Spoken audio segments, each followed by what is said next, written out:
go back to this guy, Clodius. So Clodius is at the center of a major scandal. I already introduced you to him last time on that photograph of they were all eating McDonald's on Trump Force 1 there. Clodius Pulcher is this patrician guy. He is initially allied with many of the optimates, well connected to Roman nobility, although he himself is in a family that is somewhat on harder times, as elite, this is elite hard times. So, he doesn't own 50 villas. Instead, he maybe owns 5 or 10 or something, right? He's just not as elite as his ancestors had been. And he was a kind of reckless, impulsive character, at least as he is portrayed. So I mentioned to you the murders, the behavior under Sulla. One of the other things that I didn't tell you, which I should, I don't know if you remember who this guy is. He was only briefly mentioned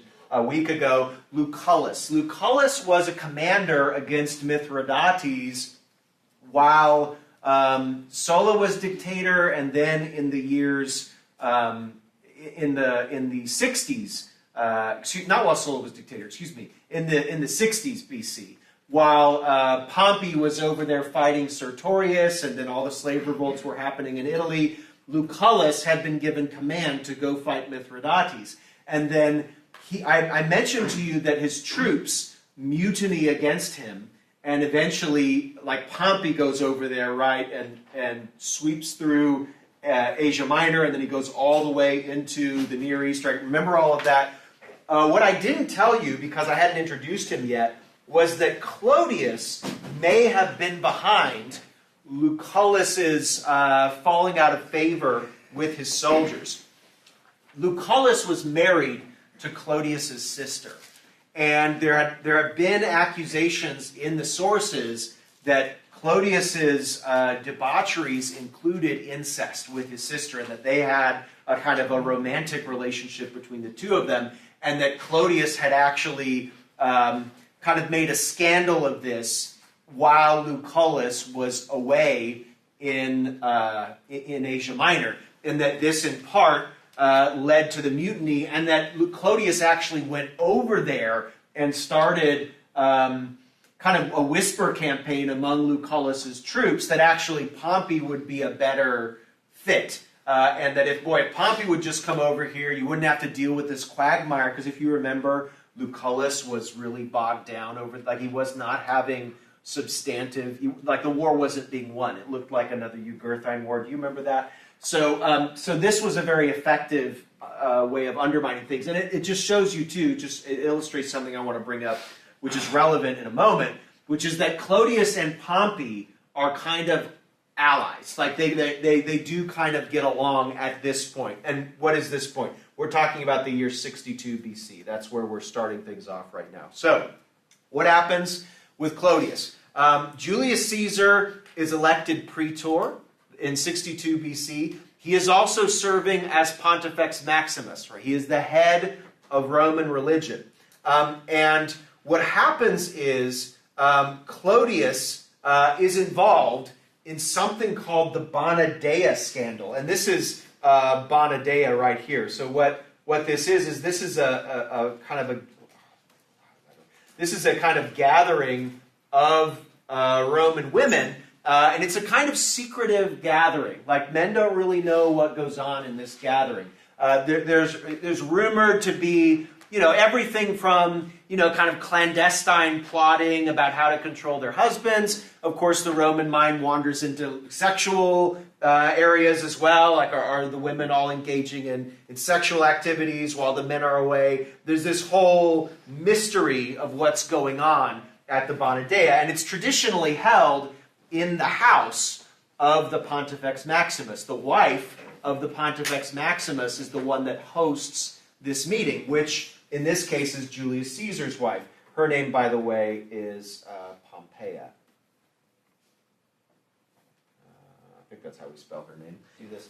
If you remember, Clodius, his name is Clodius Pulcher, and I kind of made a big deal about that to talk about this very thing. Clodius, the kind of, again, handsome, but not quite in a manly way, right? That's kind of what this term means. Clodius the beautiful, right, in a way.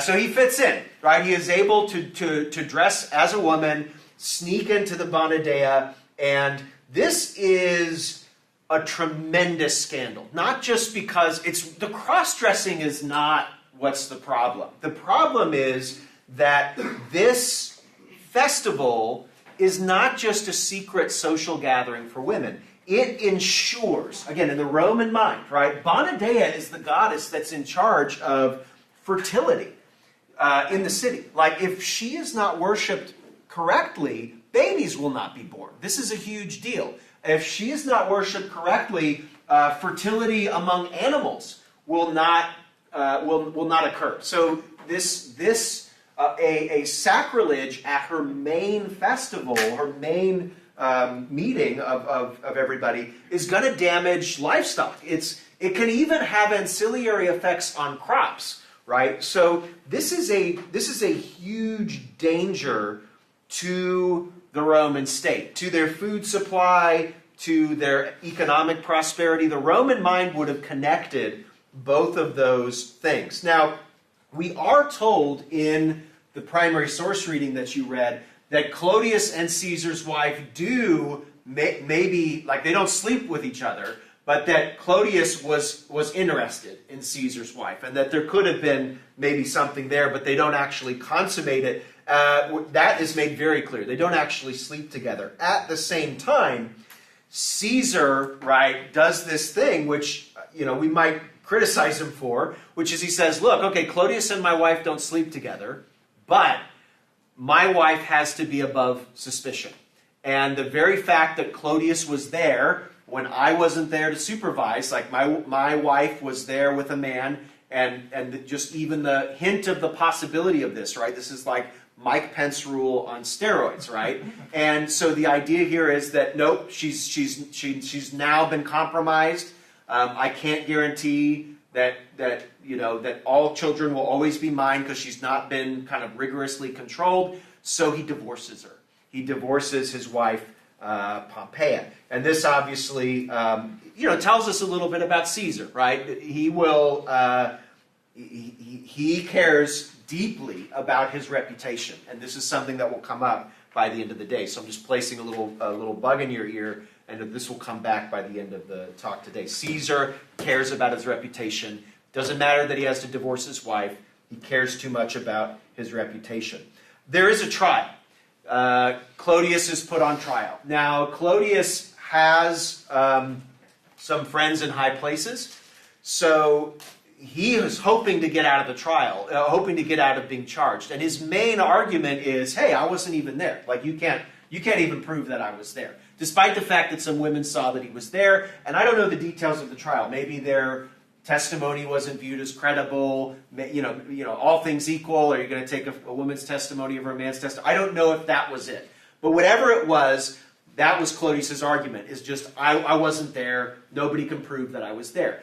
Until Cicero says, okay, obviously Cicero wasn't at the Bona Dea, but he had talked with Clodius right before. He had actually had a meeting or you run into Clodius on the street. I'm not sure the details. He testifies in the trial and says, I know that Clodius was like going that direction, and he was there, and he wasn't like way outside of the city or wherever it is he says that he was. So Cicero ruins Clodius's alibi, but because Clodius had either, placed the bribes in the right hands or whatever, he does not get convicted. And so Clodius does not actually have to face any consequences, but he will remember that Cicero wrecked his alibi. And this will be a cause of great vengeance for Clodius. So that's what happens during the praetorship of Julius Caesar, and even in his own house, is this major scandal.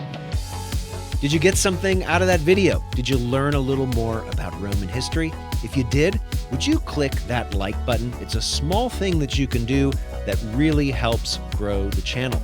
Maybe you have a question about something we talked about, or I didn't talk about something and you want to share a comment. Maybe you know something a little bit more about the topic. Would you write that question or comment in the comments of this video? I read all of them. Sometimes I learn things. I answer questions in the comments, and other people read those comments as well. So what you write in the comments might be useful for another person that views this video. And finally, if you want to keep up with the channel, why don't you click that subscribe button? That way you'll get videos every time I upload them. If you'd like to go a little bit further and deeper into the history of ancient Rome, I have a podcast. It's called the Pax Romana Podcast. P-A-X, Pax Romana Podcast. It's available anywhere. They're about 20-minute episodes, one released every week. We start with the big history of Rome, starting with the death of Julius Caesar, and then going as far as we can go.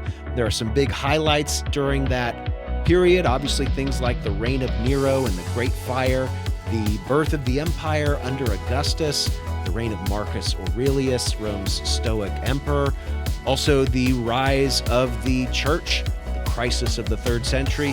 You're welcome to start with episode 1, and you can just listen to that podcast like it's an audiobook, basically, in little 20-minute chapters.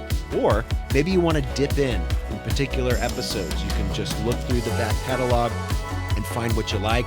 Or maybe you've got a friend or a relative that's really interested in some particular aspect of Roman history and wants to learn about it in a quick 20-minute chunk. Why don't you send them a link to one of the episodes of the Pax Romana podcast? Thanks a bunch for checking out the podcast. Thanks for watching this video. Take care.